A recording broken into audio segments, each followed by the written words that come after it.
Assalamu alaikum. My name is Muhammad Usama and I am doing MLT in Islamic University in Imam Khan campus, and I am also doing practice in Fahim Clinical Laboratory Court Mithan. तो आज मैं आपको एक test के बारे में बताऊंगा। CBC ये एक टेस्ट है, ब्लड टेस्ट है।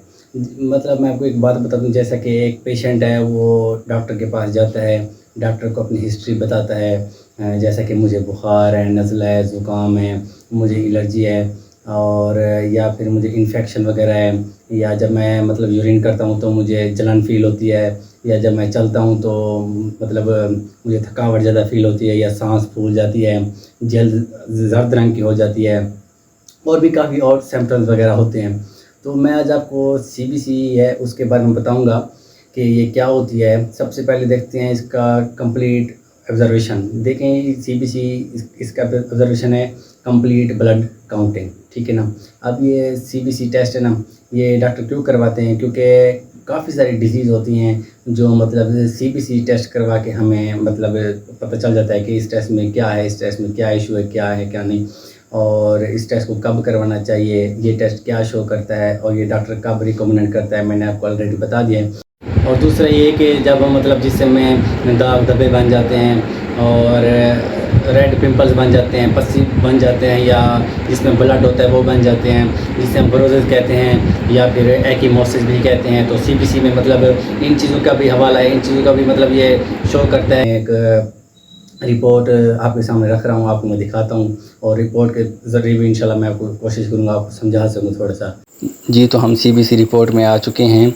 CBC में सबसे पहले हम हेमोग्लोबिन देखते हैं। हेमोग्लोबिन एक प्रोटीन होती है जो हमारे RBCs में मौजूद होती है। आम ज़बान में हेमोग्लोबिन क्या है? ये आपके खून में कमी है, आपका खून नॉर्मल है या बहुत ज़्यादा है, ये 3 चीज़ें देखते हैं।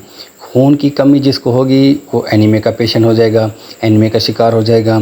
अब खून की कमी कितनी, मतलब 10 से नीचे। अब 5 से जिसकी नीचे है वो तो बहुत सीरियस कंडीशन है, बहुत सीरियस इशू है। जिसकी 5 से नीचे हो तो फिर हो सकता है उससे विटामिन की कमी हो जाए, आयरन की कमी हो जाए, विटामिन B12 की कमी हो जाए, या फोलिक एसिड की कमी हो जाए। तो अगर कमी हो जाए ना खून की, तो और भी काफ़ी सारे मतलब डिजीज़ का शिकार पेशेंट बन सकता है, ठीक है ना। तो और दूसरा है जिसे हम कहते हैं पॉलीसाइथीमिया। इसका मतलब ये होता है कि खून का बढ़ जाना, खून की ज़्यादती, जो मतलब काफ़ी सारे पेशेंट जिनकी HB होती है 18, 17, 19, तो वो भी एक सीरियस मसला है। ये HB कब बढ़ती है? जो लोग ज़्यादा स्मोकिंग करते हैं, या जो लोग मतलब पहाड़ी वाले इलाकों में ज़्यादा रहते हैं, या किसी और भी वजह से किसी का खून मतलब बढ़ सकता है, तो ये भी काफ़ी मसला बना सकता है। खून का ज़्यादा हो जाना तो हो सकता है कि क्लॉटिंग फैक्टर में इसका रिस्क बढ़ जाए, या हमारे इससे खून का बढ़ जाने से हो सकता है कि लीवर का भी मसला हो सकता है, कुछ भी। और दूसरा आप देखते हैं टोटल RBC के कुछ पैरामीटर हैं, HCT, MCV, MCH और MCSC।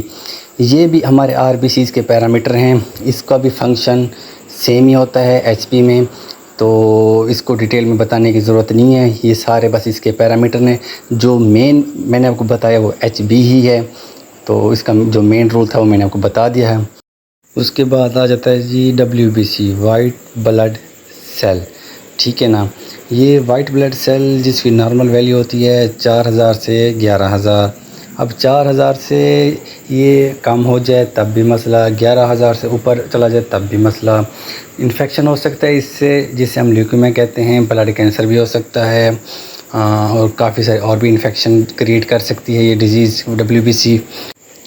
उसके बाद देखते हैं जी DLC, जिसे हम डिफरेंशिएटेड ल्यूकोसाइट काउंट कहते हैं, जिसमें आ जाता है न्यूट्रोफिल्स, लिम्फोसाइट्स, मोनोसाइट और इज़ोनोफिल्स। अब जिसके न्यूट्रोफिल्स ज़्यादा होंगे तो पेशेंट को कोई बैक्टीरियल इन्फेक्शन भी हो सकता है।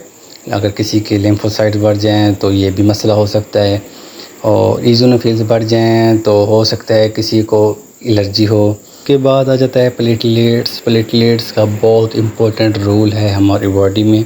अब मैं आपको एक चीज़ समझाता हूँ।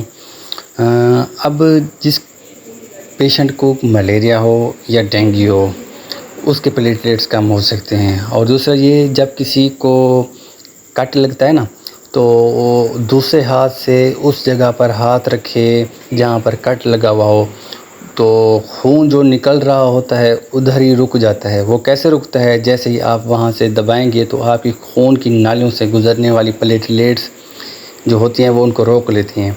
अब प्लेटलेट्स क्या होती हैं, ये देखिए प्लेटलेट्स, ये इस प्लेटलेट्स को नाम इसलिए देगा क्योंकि ये प्लेटों की तरह होती हैं, छोटी छोटी प्लेटें नहीं होती उस तरह होती हैं, ठीक है ना।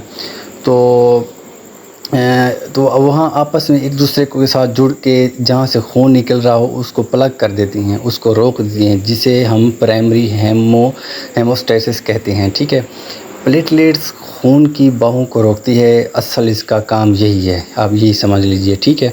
जिसकी नॉर्मल वैल्यू 1.5 लाख से 4.5 लाख है। अब जिसकी 1.5 लाख से कम हो जाए तो ये कंडीशन तब बनती है जब किसी पेशेंट को मलेरिया हो या डेंगू हो, ठीक है ना। अब 4.5 लाख से तब ऊपर जाती है जब हमारी HB ज़्यादा हो या फिर हमारे खून में कुछ ऐसा हो जाए जो मतलब क्लॉट बहुत ज़्यादा होता हो, ब्लीडिंग टाइम कम और क्लॉटिंग टाइम बहुत ज़्यादा हो जाए, ठीक है। तो जैसा कि अब दूसरी बात यह है कि जिस पेशेंट को डेंगू हो ना, उसके मुंह से खून निकल सकता है, छोटे पेशाब से या बॉडी से किसी भी पार्ट से मतलब ब्लड निकल सकता है, जिसके मतलब प्लेटलेट्स कम हो, ठीक है। और 1 लाख से कम हो तो बहुत बड़ा इशू हो सकता है, कोई जिगर का इंसान मतलब पेशेंट भी बन सकता है या और भी काफ़ी सारी डिजीज़ हो सकती हैं। प्लेटलेट्स एक ऐसे ही समझ लीजिए कि ये हमारे खून के बहाव में ये प्लेटलेट्स होते हैं जो हमारे ब्लड को कंट्रोल करती हैं ज़्यादा ब्लीड ना होने में किसी भी मसले मसाइल में, ठीक है। आई होप आपको ये वीडियो समझ आ गई होगी। इंशाल्लाह नेक्स्ट वीडियो पे फिर मज़ीद किसी टेस्ट के बारे में वज़ाहत से बयान करेंगे इंशाल्लाह।